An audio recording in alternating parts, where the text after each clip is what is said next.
몇 년 전에 선교사 부부가 켄터키에 와 계셨는데 그분을 좀 만나기 위해서 켄터키에 간 일이 있습니다. 운전을 하고 아내와 함께 켄터키를 갔는데요. 거기에 가니까 그 유명한 켄터키의 방주가 있습니다. 노아의 방주가. 그래서 그것을 보게 됐습니다. 들어가서 입장료를 내고 들어가서 보게 됐는데 정말 웅장하고 멋지게 그렇게 지어져 있더라고요.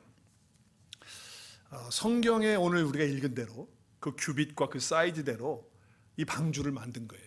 그대로 그 사이즈를 가지고. 그래서 상중하, 하부터 시작해서 1층, 2층, 3층으로 만들고 옆에 보면 창문 하나 옆에 만들려고 그랬잖아요. 그리고 위에 창문이 하나 있고 그렇게 되어져 있어요. 제가 이제 안에 들어가 보니까 3층, 2층 뭐 이렇게 딱 정리가 다 되어 있어가지고 각 짐승들을 갖다가 만들어 놨는데 진짜 같아, 진짜 같아. 막 소리도 막 나고 그러는데 진짜 같아요. 아이들이 너무너무 좋아할 것 같더라고요. 그리고 사람들도 같이 이제 노아의 식구들이 있잖아요. 식구들을 만들어 놨는데 깜짝깜짝 놀래, 진짜 사람 같아가지고 놀라게 되는데 한 번쯤은 방문해 보면 유익하겠다는 그런 생각을 해봤습니다. 노아의 홍수 사건은요, 성경에 그대로 기록되어져 있는 것처럼 인류의 고고학자들이나 또 지리학자들이 사실은 노아 홍수에 대해서 인정하지 않는 사람들이 별로 없어요. 인정을 거의 하는 것으로 그렇게 알고 있습니다. 실제로 있었다는 것이죠. 그것이 믿지 않는 사람들의 세계에서도 증명이 되고 있다라고 하는 거예요. 그러면 우리 믿는 자들에게는 이 노아의 실제 사건이, 우리 주보의 설교 노트를 참조해 주시고요, 실제 사건인 이 노아의 홍수가 왜 우리에게 중요합니까? 이게 왜 중요하죠? 중요한 이유가 뭐죠? 창세기 6장부터 9장까지가 쭉 노아의 홍수에 대한 얘기가 나오게 되는데 인간이 타락했기 때문에 하나님께서 물론 심판을 하는 그러한 얘기잖아요. 그래서 노아의 홍수는 우리한테 중요한 그 이유는 뭐냐면 첫째는 그겁니다. 종말론적인 신앙이 중요하기 때문에 그렇습니다. 종말론적인 신앙이. 그러니까 노아의 홍수 사건을 통해서 노아의 홍수와 같이 마지막 때 심판이 있다, 종말이 있다라고 하시는 메시지를 주기 때문에 이 노아의 홍수가 중요한 거예요. 하나님의 언약 가운데 이루어지는 사건이지만 이 종말론적인 사건이다라고 하는 거예요.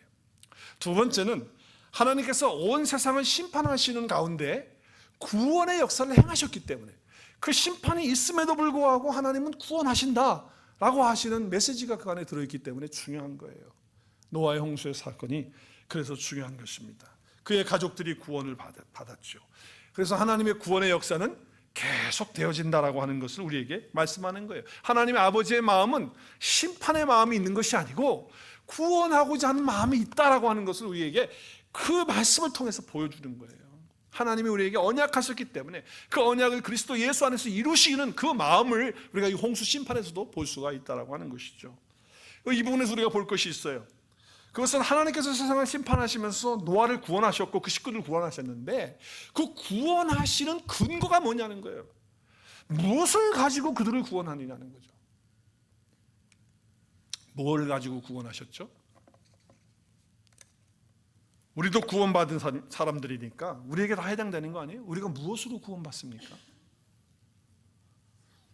내 이름이 석자가 좋아서 구원받죠? 양성우, 할렐루야. 이름이 좋아하니까 하나님 너 이름 좋다. 또 너 인물 훤칠하구나. 얼굴은 좀 피부는 좀 다크해도 인물이 훤칠하네. 키도 크고. 네, 그래서 너 구원한다. 그거입니까? 너 돈 많이 벌어놨네. 너 부자구나. 내가 너 구원시켜줄게. 그래서 구원받은 근거가 아니잖아요. 구원받은 근거는 성경에서 말하기를 이렇게 말해요. 한번 따라하겠습니다. 의롭기 때문에 구원받는다. 시작. 의롭기 때문에 구원받는다. 여러분, 노아가 의롭기 때문에 구원받아요. 오늘 말씀에 우리가 앞부분에 6장 9절을 보면 이렇게 하나님 말씀하세요. 노아의 족보를 말하면서 첫 번째 한 얘기가 뭐예요? 노아는 뭐예요? 의인이요. 노아를 뭐라고 말하고 있습니까? 의인이라고 말하고 있어요. 의인. 하나님과 동행하면서 안전하게 하나님과 함께하는 그런 사람이었다라고 하는 거예요. 그래서 노아는 구원 얻을 수밖에 없다라고 하는 것을 말씀하고 있어요. 또 말씀 보겠어요? 창세기 7장 1절에 보면 하나님께서 이 세대야 내 앞에 의로움을 내가 봤다. 하나님이 내 앞에서 의로움을 보여준 사람이 있다는 거예요. 그게 누구예요? 노아예요. 노아에게 말한 거 아니에요. 노아에게 이르시되 내가 내 앞에 의로움을 내가 봤다 말이지. 네 앞에서 의로움이 있는 것을 내가 봤다. 하나님이 그렇게 인정해 주셨어요. 그래서 노아는 구원을 얻게 되었다는 거예요. 창세기뿐만 아니라 에스겔서에도 보면 노아가 나와요. 다니엘도 나와요. 욥도 나와요. 구원 받았어요? 안 받았어요? 다 받았다는 거예요. 노아도 다니엘도 욥도 자기들의 의로움을 통해서 목숨을 건졌다, 구원 받았다라고 하는 말씀을 하고 있어요. 베드로 후서에 가보면 베드로도 그와 같은 고백을 해요. 세상을 죄를 용서하지 않으시는 하나님께서 의를 전파하는 노아에게 뭘 전파했다고? 노아가요? 의를 전파할 수 있는 사람은 어떤 사람만 전파할 수 있어요? 의로운 사람만이 의를 전파할 수 있어요. 그래서 노아는 의를 전파하는 사람이었다라고 하는 것을 분명히 말씀하고 있어요. 그러니까 구원받기 위해서는 반드시 어떻게 되어야 된다? 어떤 존재가 되어야 된다? 어떤 존재가 되어야 된다? 의로운 존재가 돼. 의롭지 못하면 어떻게 된다? 의롭지 못하면 절대 구원받지 못한다. 성경은 분명하게 얘기를 하는 거예요. 의롭지 못하면 구원받지 못한다. 인간이 범죄한 후에 죄 때문에 세상과 온 인간은 다 오염되었어요. 겉으로 나타나는 것은요, 괜찮을지 모르지만 근본적으로 그 안을 들여다보면 엉망진창인 거예요. 그게 인간의 실태다 그 말이에요. 뭐 도덕적으로 윤리적으로 타락했다라고 하는 그런 현상만이 아니라, 도덕적 윤리적인 이야기만이 아니라 이 자연재해라든지 아니면 우리 가운데 있는 질병, 가난한 것, 또 환경적으로 힘들게 하고 어려워지는 것, 이 모든 것들이 현상이 다 왜 있느냐? 그 근본이 뭐냐? 바로 죄 때문에 왔다는 거 아니에요. 아담이 타락한 후에, 우리가 인류가 타락한 후에 이 땅에 존재하는 것들도 함께 저주를 받았어요. 그래서 그 죄가 들어오게 되면서 죄 아래 놓이게 되면서 이와 같은 일이 있는 거예요. 그리고 우리 마음속에 이런저런 상처를 가져. 상처, 얼마나 많은 상처들이 있는지. 사람은 보면 멀쩡해.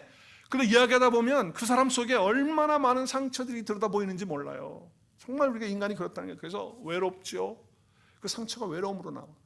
또 그 상처가 소외감, 두려움, 걱정, 염려, 특별히 우리 한국 분들 열등감, 그리고 죄책감, 거기에 시달리는 거예요. 감당이 안 되는 거예요. 감당이. 왜 사람들의 마음속에 그렇게 상해 있느냐? 그건 죄 때문에 그렇다는 거예요. 근본이 그거라는 거예요. 근본이. 여기서 끝나는 게 아니에요. 여러분, 상처받고 죄 가운데서 그렇게 살면 갈등이 일어나요. 갈등. 우리가 사랑할 때는 또 사랑해요. 물론 행복할 때도 있어요. 근데 순간순간마다 잠깐마다 우리가 뭐가 일어납니까? 갈등이 일어나고 우리 속에 힘들어하고 그러면서 미워하면서 상처를 주고받고 하면서 힘든 관계 가운데, 위험 가운데 살아가는 거예요. 왜 그래요? 다 죄 때문에 그런 거 아니에요. 성경을 통해서 보면 알지만 우리의 본성을 그대로 두면 어떻게 될까요? 그냥 죄 가운데로 가는 게 우리 본성이에요. 왜? 우리는 죄로부터 출생한 존재들이고 죄의 존재가 우리 안에 있는 사람들이기 때문에 가만히 두면 우리는 그냥 가는 거예요. 그래서 본성대로 가면 죄가 되는 거예요. 그래서 공동체 깨트리고 가정을 깨트리고 그리고 우리의 삶의 현장에서 정말 삶이 힘들어지게 되는 것이 바로 그와 같은 것들 때문에 그렇다는 거죠. 그러니까 우리 본성대로 그만두면 안 돼요. 절대로 그렇게 둘 수가 없는 거예요. 우리는 그런 실존에 있다는 거예요. 그런데 그렇게 죄 때문에 고통을 당하고 아픔을 당하고 알면서 받기도 하고 모르면서도 받기도 하고 그런 것이 우리들의 삶의 현장인데, 그러면 벗어나야 되는데 벗어날 수가 없다는 거예요. 방법이 없는 거예요. 인간 스스로는요, 도대체가 그 가운데서 벗어날 수가 없는 것이 인간의 실태다라고 하는 것이죠. 그럼 문제는 뭐냐? 인간 스스로가 죄에서 벗어나서 의롭게 될 수가 있다 없다? 없다는 거예요. 아무리 내가 돌을 닦고 성철 스님처럼 그냥 앉아가지고서 15년을 잤대. 어떻게 자는지 모르겠지만 15년을 앉아서 잤다는 거예요. 그것 때문에 사람들이 존경을 하는데 그 사람은 죽을 때 나는 나이가 죄가 너무 많아서 20살보다 죄가 자기가 더 많대. 그래서 어디 간다고 그랬어요? 자기는 지옥 간다고. 내 말 믿지 말라고 그러고. 그렇게 말. 왜? 혼자 해가지고 안 되는 거거든. 나름대로 우리는 다 여러 가지 동원해봐요. 다 쓸데없는 거예요. 그거. 죄의 올무에서 우리가 벗어날 수가 없다는 거예요. 범죄한 인간 우리 이후에는요, 우리 속에는 이걸 해결할 수 없는, 그것이 바로 이 죄의 문제라고 하는 것을 알 수가 있죠. 이걸 어떻게 해결해야 돼요? 우리는 구원받아야 해결이 되어지는 거예요. 그 은혜 가운데 살아야 해결되어지는 거예요. 구원받기 위해서 뭐가 중요하냐? 뭐가 중요하다 그랬죠? 노아가 구원받기 위해서는 어떤 존재가 되어야 된다? 의로운 존재가 되어야 된다. 여러분, 의롭게 된다는 거, 구원받는다는 것은 무슨 이론이 아니에요. 뭐 신학 사상이 아니에요.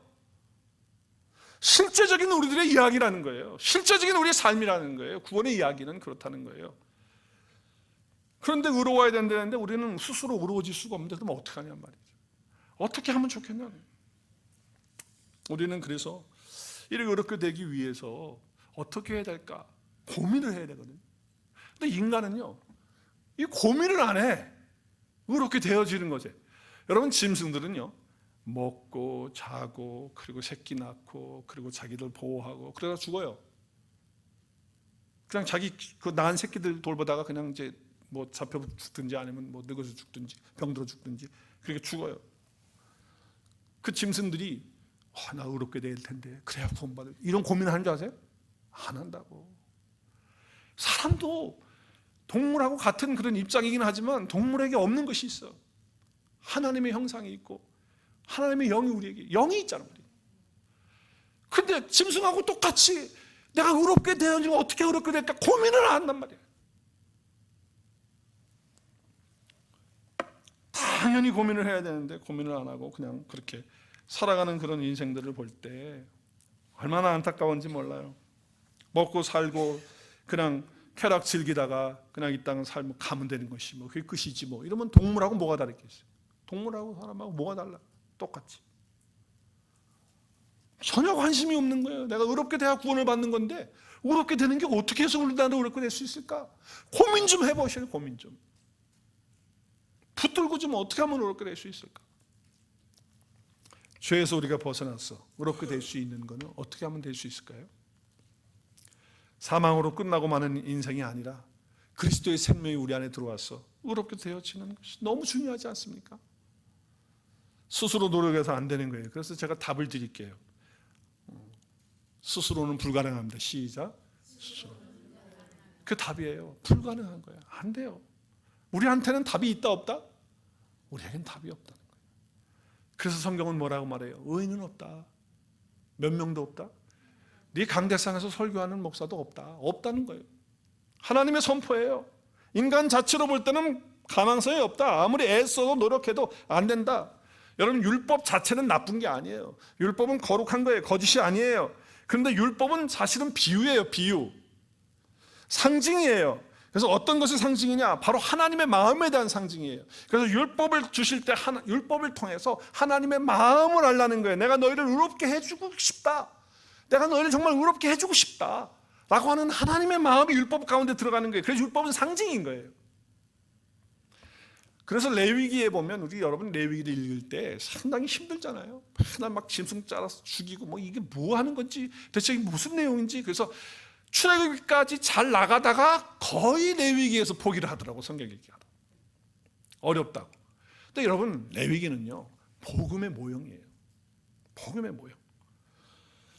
레위기에는요 복음이라는 단어가 나와요, 안 나와요? 한 번도 안 나오죠. 구약 성경에 안 나와요. 그런 단어는 나오지 않지만 레위기에 나오는 모든 제사, 거기에 나오는 모든 핏부림에 대한 이야기, 거기에 나오는 희생제사 이야기, 거룩함의 이야기 몽땅 다 비유인데, 모형인데 양의 피를 뿌려가지고 짐승의 피를 뿌려가지고 어떻게 사람의 죄를 해결할 수가 있겠어요? 그게 가능해요? 안 되는 거잖아요. 사실 안 된다고. 한번 계산해보고 생각해봐. 상식적으로 짐승의 피가 내 죄를 어떻게 씻어? 그것은 예수 그리스도께서 흘리실 그 보혈을 어떻게 하는 거예요? 상징하는 거예요. 상징. 그것을 이그샘플로 보여주고 있는 거예요, 우리에게. 그렇기 때문에 레위기를 통해서 하나님의 본질적인 은혜를 받아들이도록 말씀하고 있는 것이 레위서이기 때문에 레위서는 복음의 모형이 되는 거예요. 그 안에 복음이 들어있는 거예요. 우리가 율법을 가지고 의롭게 되지 못하는 이유는 두 가지예요. 왜 우리가 율법을 가지고 의롭게 못하느냐? 첫째는 율법이 완전하지가 않아요. 예수 그리스도가 오셔야 율법이 완성이 되기 때문에, 예수 그리스도가 오셔야 율법이 다 이루어지기 때문에, 완전하지 않기 때문에 율법을 가지고는 완전한 구원이 우리 가운데 없어요. 완전한 의로움이 없다 그 말이에요. 두 번째는 완전하지 않은 그 율법도 내가 다 지켜요, 못 지켜요? 율법은 완전하지 않은 율법도 못 지키는데 어떻게 의롭게 될 수가 있겠냐? 안 되는 거거든요.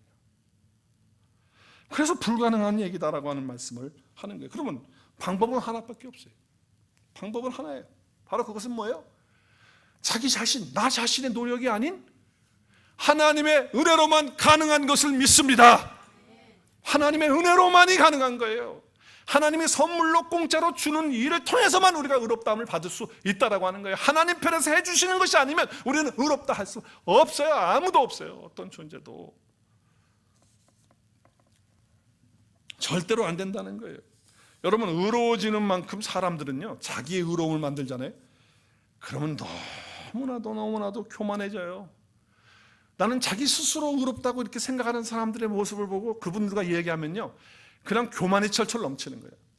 그래서 당신 그 교만한 것을 갖다가 하나님이 그냥 부셔버리고 싶은 마음으로 있습니다라고 하는 말이 여기까지 나오지만 말해요, 못해요? 못하죠. 그렇게 하면 그 사람 더 많이 다치니까. 차라리 안 의로운 게 나아. 안 의로운 게 나아. 의로운 만큼 교만해지니까. 그게 인간인 거예요. 자기가 쌓아놓은 의를 가지고. 그래서 교회에서도 보면요, 가장 어렵고 큰 문제를 일으키는 사람이 어떤 사람이냐? 자기는 잘하고 있다고 하는 거예요. 어려워요. 나는 잘하고 있는데 뭐. 이런 사람은 정말 힘들어. 이게 무서운 거다 그 말이에요. 방법은 내가 의로워지는 것이 아니라 하나님이 나를 의롭게 여겨주셔야 되는 줄로 믿습니다. 하나님이 나를 의롭게 여겨주셔야 돼. 근데 그냥 의롭게 여겨주시느냐? 아니에요. 누구를 통해서 의롭게 해주시죠? 예수 그리스도를 통해서 우리를 의롭게 해주시는 거예요. 사람들은 참 똑똑하다고 하면서도 가만히 보면 미련해. 똑똑한 것 같은데 미련해. 죽는다고 그래. 말은 그렇게 죽는다고 말해. 또 어떤 사람은 마지막 때가 왔대. 거의 다 왔대. 그래서 다른 사람들은 다 멸망하고 다른 사람도 죽는 것은 생각하는데 자기는 생각을 안 해. 참 어리석어요. 평소에 저는 사다리에서 떨어지는 것하고는 나와는 다른 일이라고 생각했어. 나하고는 전혀 다른 얘기라고 생각했어. 진짜 누가 떨어진다는 얘기 참 많이 들었잖아요. 그것도 위험한 일을 당한 사람도 있고 돌아가신 분도 있고 막 그래. 그런데 뭐 나는 뭐 설마 사다리 올라가서 내가 떨어질냐 이렇게 생각하고 사는 사람이 한 사람이에요. 그래서 어제 아침에 우리 아침 예배 마치고 친교하고 그리고 집사님들과 함께 주차장에 축 늘어진 가지들이 있거든요. 그 가지들을 이제 집사님하고 이렇게 치는데 뭐 제가 떨어진 거를 보니까 제가 사다리에 올라갈 수 있었던 것은 다른 사람은 떨어져도 나는 안 떨어질 것이라고 하는 생각이 있었기 때문에 올라간 거예요. 만약에 떨어진다고 하면 내가 올라가겠어요? 안 올라가죠. 그래서 올라갔어. 올라가서 잘했어요. 가지도 치고 이렇게 잘했어. 그런데 가지를 쳤는데 이 가지가 위에서 떨어지면서 내 방향으로 오더라고. 그래서 피했는데 머리는 안 맞고 여기를 뒤를 맞은 것 같아. 이렇게 하면서 맞았는데 이게 사다리가 이렇게 흔들린 거예요. 순간적으로. 근데 나는 안 떨어질 것으로 알았어. 그런데 떨어지는데 나는 순간 정신을 조금 잃었던 것 같아. 어떻게 떨어진지 몰라. 그런데 옆에서 보신 집사님이 그러시더라고. 떨어지는데 우리 새로 파킹장에다가 그 펜스 했잖아요. 근데 그 펜스 밑에 어깨가 제가 쿵 하고 떨어지고 그리고 또 그 밑에서 굴러가지고 밑으로 또 떨어졌다. 여기 떨어질 때 여기 흙이 묻어 있더라고. 그래서 그렇게 떨어졌는데 그날 아침에 우리 장덕당 목사님께서 말씀하셨거든요. 그러면서 사다리에서 본인이 떨어진 간증을 하셨어. 그런데 아침에 그 얘기를 들으면서도 장 목사님 잘하셔야지 왜 떨어져야 될까?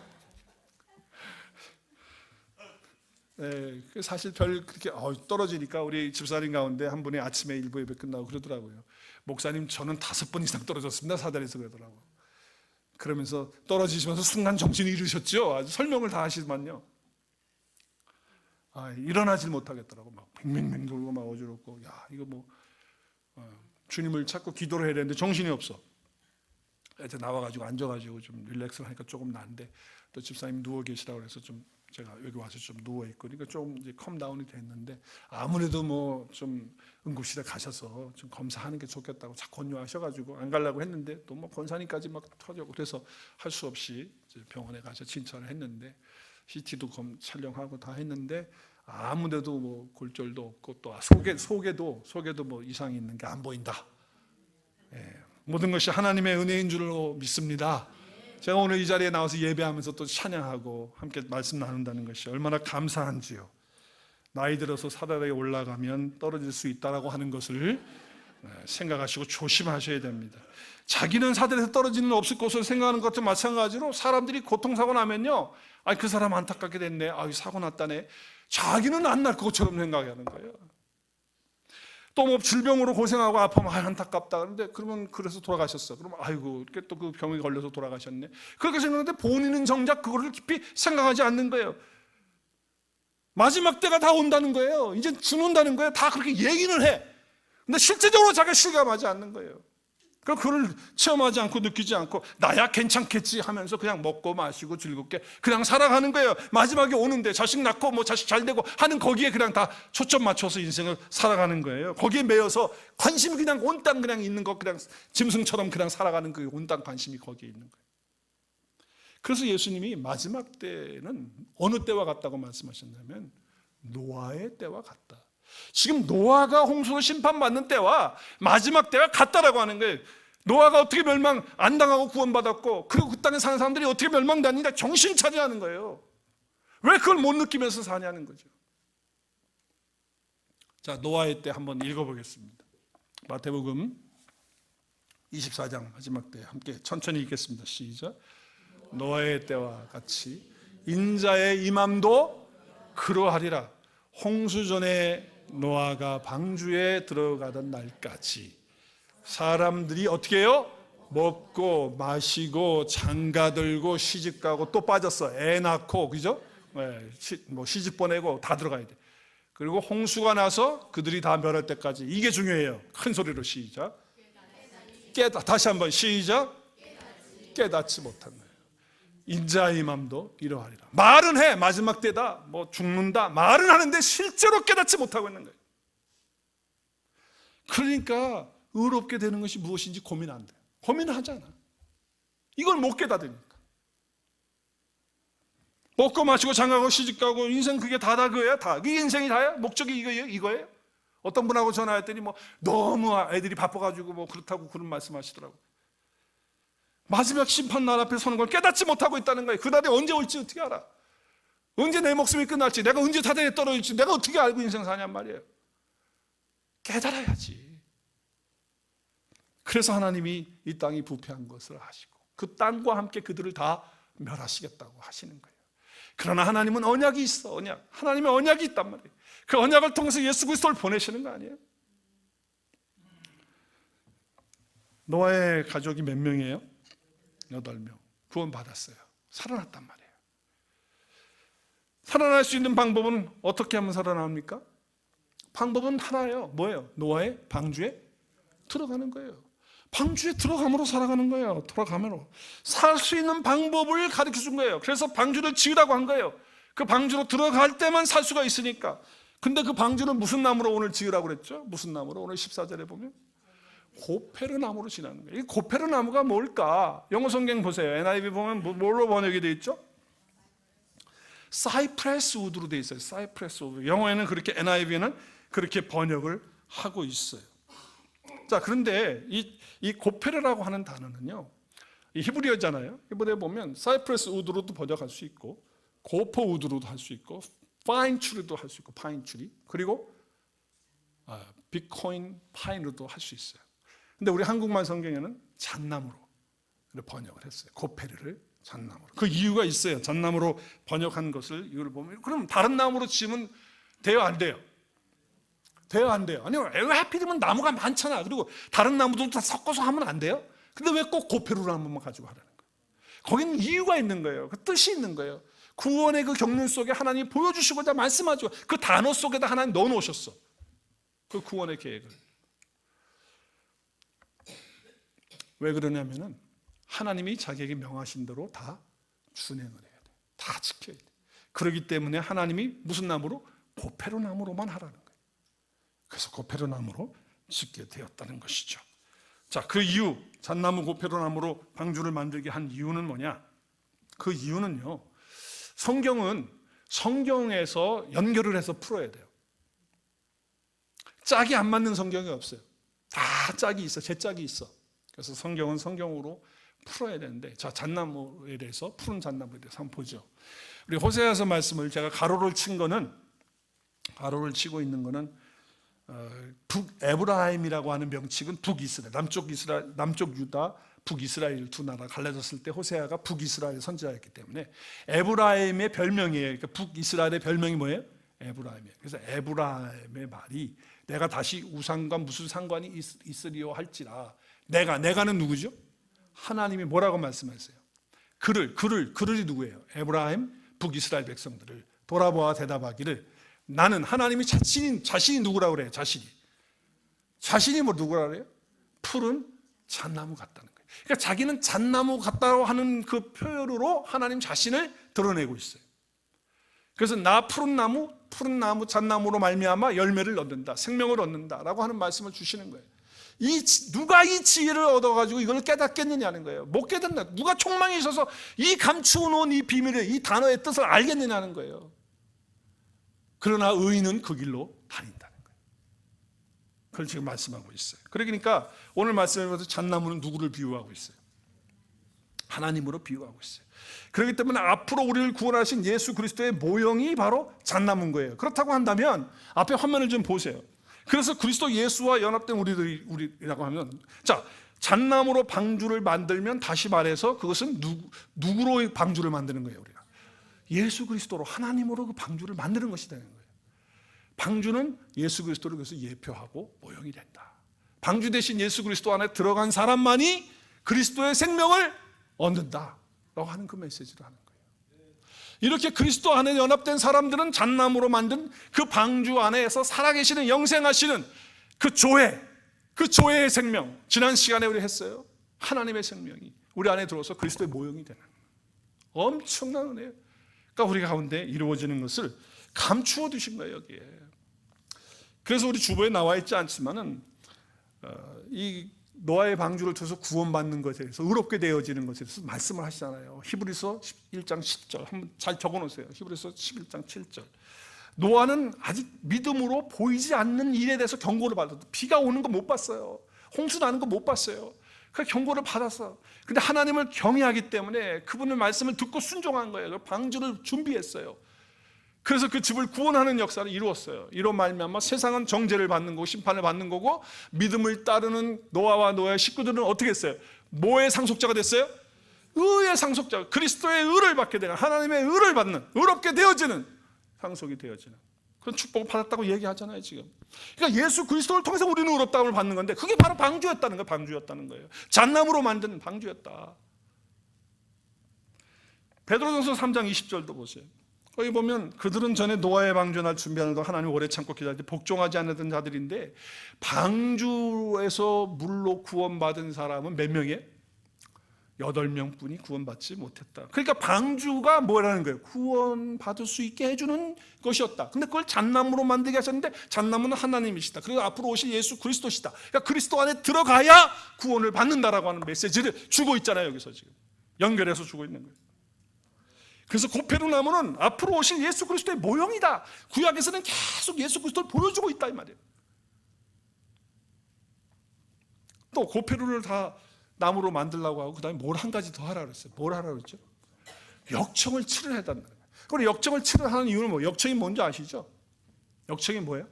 여기 영성서가 피츠라고 이렇게 되어 있는데, 뭐 타르 같은 거 뭐 그런 거잖아요. 그래서 우리가 생각할 때 안팎에다가 바르라고 했으니까 물이 새지 않도록, 그죠? 또 물에 오래 떠 있으면 나무가 상하니까, 그러니까 부패하지 않도록 하기 위한 뭐 그런 걸로 우리가 생각할 수 있어요. 왜냐하면 역청을 안팎으로 바르라고 그렇게 말씀을 하고 있으니까. 자, 그런데 여기 지금 방주를 만들 때 여기 역청을 칠한 것도 그 이유가 있어요. 여기 고페르라고 하는 그 단어가 아까 뭐라고 그랬어요? 푸른 잣나무라고 그랬어요. 고페르. 근데 역청은 뭐예요? 고가 아니고 뭘로 발음을 하면 돼요? 코로 발음을 하면 돼요. 코. 그러니까 너무 쉽네, 그죠? 네, 코. 근데 그 뜻이 뭐냐면 몸값이라는 뜻이에요. 역청이라는 뜻도 있지만 그 안에 뭐가 들어있다고요? 몸값이 있고 속전이 있어. 그 영어로 말하면 속전과 몸값은 뭐냐면 우리를 랜섬 해주는 거고, 리뎀션 해주는 거고, 그리고 어톤먼트를 해주는 거예요. 우리를 속량해 주는 거예요. 값을 치르는 거예요. 그래서 역정은 몸값이에요. 몸값, 속전. 어톤먼트 머니예요. 우리를 사주는 거예요. 그러니까 노아의 방주가 그 역할을 했다는 거예요. 그래서 역청을 받으라고 하는 이 단어를 쓸 때, 그래서 그 단어를 쓰게 하셨어, 하나님이. 그래서 잣나무가 역청을 받을 때 어떻게 되는 거예요? 몸값을 지불해 주는, 속전해 주는 그 일을 하도록 하는 것을 여기에 감추어 두시는 거예요. 속전 코페르, 대속물. 그래서 예수님께서 우리를 위해서 몸값으로 대신 값을 주셨어. 치루어 주셨어. 죄의 값을 다. 그래서 그 방주가 바로 고페르와 코페르로 그게 합쳐져서 방주가 되어서 구원을 이룬 것처럼 예수 그리스도의 그 속전을 통해서 우리를 구원해 주시고 우리를 의롭다고 해 주시는 것이다 라고 하는 메시지인 줄로 믿으시길 바랍니다. 그 말씀이 지금 연결되어져 있는 거예요. 그래서 여기 지금 우리의 몸값을 그리스도께서 치루어 주셔야 된다는 거예요. 죄값을 내가 죽어야 되는데 대신 바닷속에 빠져 죽어야 되는데 대신 나를, 물속에 빠져 죽어야 되는 대신 나를 예수님이 그 몸값, 그 방주, 그게 바로 몸값이야. 몸값. 그것을 치루어 주셔서 나를 대신 살아서 구원 얻도록 해주셨다라고 하는 말씀이죠. 이것을 신약에 와서 이렇게 말씀을 해요. 우리 함께 읽겠습니다. 시작. 하나님은 한 분이시요 또 하나님과 사람 사이 중보자도 한 분이신데 그분이 누구세요? 사람이신 그리스도 예수라. 시작. 그가 모든 사람을 위하여 자기를 뭘로? 대속물로. 바로 여기 속전이에요. 이게 속전. 그러면 그리고는 다른 단어지만은 히브리어는 아까 얘기한 코페르가 들어가요. 코페르. 그러니까 지불했다는 거예요. 주셨다. 기약의 때가 이르러서 증거가 될 것이다. 이것이 증거 될 것이라고 말씀하고 있는 거예요. 그래서 신약에서는 엔티틀리롤이라고 하는 단어를 쓰고 있지만 구약에서는 코페르, 이 같은 단어의 뜻을 의미를 갖고 있는 거예요. 속전, 대속물로 우리를 지불해 주신 거예요. 그러니까 방주는요, 진짜 의미가 뭐냐? 방주의 진짜 의미가 뭐예요? 진짜 의미는 잣나무 대신 방주에다 역청을 발라가지고 내가 예수님 안에 들어가서 그분이 나의 모든 죄를 대속해 주시는 은혜를 입어서 내가 방주에서 살아간 그 노아의 식구들처럼 나도 살아서 구원받고 그리스도의 생명을 얻고 의롭게 되어서 그 안에서 풍성하게 산다고 하는 메시지가 이 방주 안에 들어있는 줄로 믿으시기 바랍니다. 이게 바로 그리스도 예수의 생명이 이 안에 있는 거예요. 그리스도의 대속의 은혜가 이 안에 있는 거예요. 이 말씀이 들린다는 것, 이 말씀이 깨달아진다, 믿어진다, 그게 바로 은혜 받았다는 겁니다. 할렐루야. 하나님이 그리스도 예수를 통해서 이루어주신 대속의 은혜를 입은 자라는 것을 깨닫고 그것을 믿고 내가 방주 안에 들어가서, 방주 안에 들어가는 누구 안에 들어가는 거예요? 그리스도 예수 안에 들어가서 내가 그분에게서 얻은 그 주님이 죽으시고 부활하신 그 사건을 통해서 대속해 주신 걸 통해서 내가 죄 해결 다 받고 그리스도의 생명이신 그 조회관 안에 들어와서 넣어주셔서 내가 의롭게 되어서 방주를 만들어 놓아서 다 그렇게 해놨는데 예수 그리스도 안에서 들어가지 않는다면, 내가 들어가지 않는다면 책임은 누구에게 있는 거예요? 하나님은 은혜를 주셨는데, 은혜를 다 주시고 대속을 다 주셨는데 내가 그걸 안 들어가, 거기에 누구 책임이에요? 어떤 분은 이런 간증하시더라고요. 자기가 세상에서 잘 나갔대. 그리고 한국에서도요, 자기가 하고 싶은 거 다 했대. 그래서 나쁜 얘기도 막 하시더라고. 부인 몰래 한 것도 막 얘기하고 그래. 뭐 그런 걸 뭐 자랑스럽게 자기는 생각하고, 그리고 그 떳떳하게 그렇게 생각했대. 근데 예수님을 만나고 그리스도의 생명을 얻고 의롭게 되어진 그 순간부터 그 대속의 은혜를 깨닫고 난부터는 이게 얼마나 감사하고 얼마나 중요하게 내 삶에 들어와 있는지, 그 어떤 것도 과거에 내가 좋아했고 과거에 했던 것 이런 것과 바꾸고 싶은 마음이 조금도 없습니다. 목사님 그러더라고요. 제가 얼마나 감동을 받는지. 저희 아버님과 얼마 전에도 통화를 하면서 아버님이 한참 얘기를 하시다가 저에게 이런 말씀을 하시는 거예요.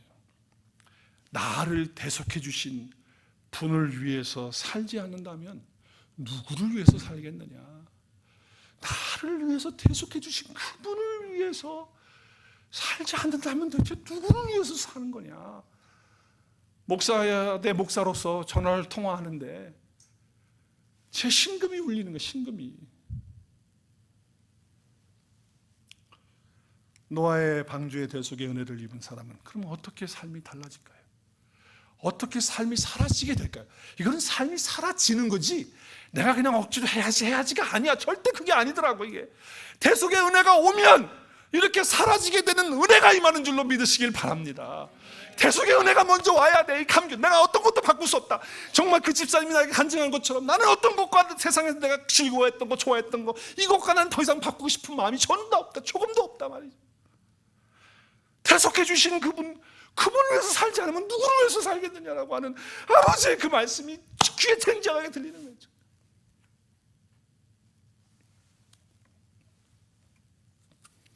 내가 진짜 그리스도의 대속의 은혜를 입어서 하나님과 동등한 의를 가진 존재가 됐어. 이게 말이 되는 얘기예요. 어떻게 하나님이 가지고 계신 의와 동등한 의를 내 속에 넣어주시단 말이에요. 하나님의 그 거룩하심이 내 안에 어떻게 들어올 수 있냔 말이에요. 이 대속의 은혜가 내 안에 왔다면 내 삶이 달라지고 내 삶이 변할 수밖에 없는 거 아니냐 말이에요. 누가 시켜서 바뀝니까?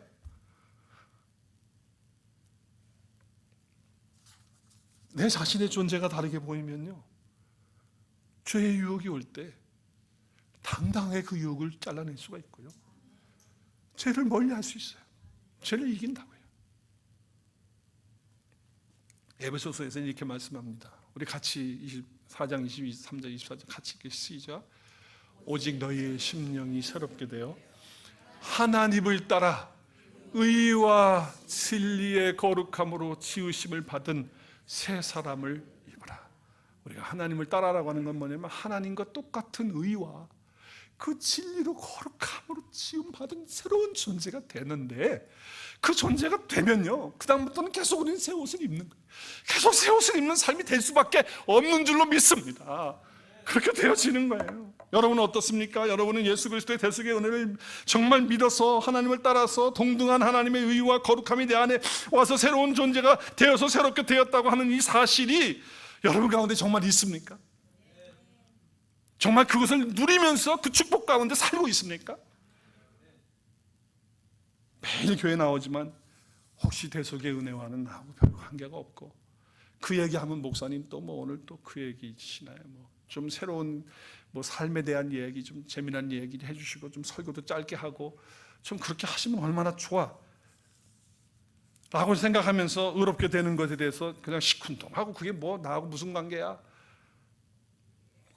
아니면 내 안에 있는 것은 알고 있지만은 전혀 감격도 없고 기쁨도 없고 그분을 위해서 살고 싶은 열정도 없고, 그렇다고 한다면 오늘 이 아침에 다시 한번 그 대속의 은혜, 노아의 방주를 생각하면서 그 대속의 은혜를 기억하고 확신하고 붙들 수 있는 이 아침이 될 수 있기를 주의 이름으로 축복합니다. 여러분, 이것을 제대로 깨달으면요, 어떤 상황에서도 힘든 상황이 와도 삶의 속에서요 절대 불평하지 않아요. 원망하지 않아요. 오히려 감사하고 흔들리지 않고, 분노가 터지려고 하는 그때도 분노가 나오지 않게 되고, 특별히 나쁜 것도 없는데 어떤 분들은 그냥 나쁜 것도 없어. 근데 괜히 그냥 신세 타령하면서 지루해하면서, 그렇게 어떻게 그럴 수가 있단 말이에요. 우리가 내가 어떤 존재인데 내 안에 무엇이 들어있는지를 몰라. 여러분, 내 안에 하나님의 거룩함이 들어있다, 하나님의 의가, 그리스도의 의가 내 안에 들어있다. 그럼 음란한 행실을 끊지 못할 사람이 누가 있겠어요? 저절로 끊어지죠. 그것이 내 안에 있는데 술이나 담배나 마약이나 무슨 어떤 게임이나 어떤 중독에서 벗어나지 못하고 경건하지 못하게 사는 삶을 갖다가 경건하신 그리스도께서 그 능력으로 거룩함으로 의와 내 안에 들어와 있다고 하는 것을, 이걸 들여다보고 이것을 알고 이걸 확신하고 있다고 하는 사람은, 이것을 체험하면서 누리고 있다고 한다면 이것들이 끊어지고 그건 당연히 바꿀 수 없는 것들이 되는 거 아니냔 말이에요. 저절로 되어질 수밖에 없는 것이라는 거예요. 여러분, 저를 포함해서 여러분 모두에게 다시 한번 묻기를 원합니다. 정말 그리스도의 대속의 은혜를 입어서 의롭게 된 그리스도인에서 그 은혜를 바로 깨닫고 누리고 계십니까? 만약 내가 은혜의 복음을 깨닫지 못하고 누리고 있지 못하면 반드시 깨닫고 믿어서 그것이 내 것이 되도록 해야 돼. 오늘 이 아침에 내 것이 되도록 하실 수 있기를 주의 이름으로 권면합니다. 그냥 적당히 나갈 수 있는 문제가 아닌 거예요. 그 은혜의 복음 때문에, 대속의 은혜 때문에 자녀가 되었고 예수님 믿게 되었고, 그리고 죄 용서함 받고 의로운 존재가 되었으면요, 그냥 일어나면서 아침에 일어나면서 눈 뜨면서도 기뻐하고 그 은혜에 감사하고. 오늘 우리 교회 집사님이 그러시더라고. 목사님, 저는요 일어나서 눈 뜨고 나오면서 하나님이 그리스도를 통해서 해주신 일들을 선포하면서 감사하면서 그렇게 잠자리에서 일어난다는 거예요. 아멘. 예수 믿는다는 것이 뭡니까? 뭐 여러 가지로 말할 수 있겠지만 우리 같이 읽겠습니다. 시작. 여기가 아니네요. 자, 예수 믿는다는, 시작. 예수님을 믿는다는 것은 예수님의 대속의 은혜를 입어서 하나님과 똑같은 의와 거룩함을 받아서 의롭다함을 받고 사는 것입니다. 그렇게 의롭다함을 받는 것이 바로 은혜입니다. 할렐루야. 나의 의로 된 거 아니고 내 노력으로 된 게 아니잖아. 하나님이 그리스도를 통해서 주신 것이잖아. 내 안에 넣어주신 것이잖아. 그리스도의 생명을 넣어주셨잖아. 또 선포합니다. 그러므로, 시작. 그러므로 의롭다함을 받은 것은 은혜로 구원받았다는 것입니다. 그러면 어떻게 돼요? 죄를 이기고 나 자신을 이기고 세상을 이기고 사단 마귀를 이기고 살 수 있는 것입니다. 예수 그리스도의 대속의 은혜를 입은 자로 하나님과 동등한 의와 거룩함으로 새 사람을 입어서 날마다 변화되고 새로워지기를 주 예수 그리스도의 이름으로 축복합니다. 기도하겠습니다. 우리 함께 기도.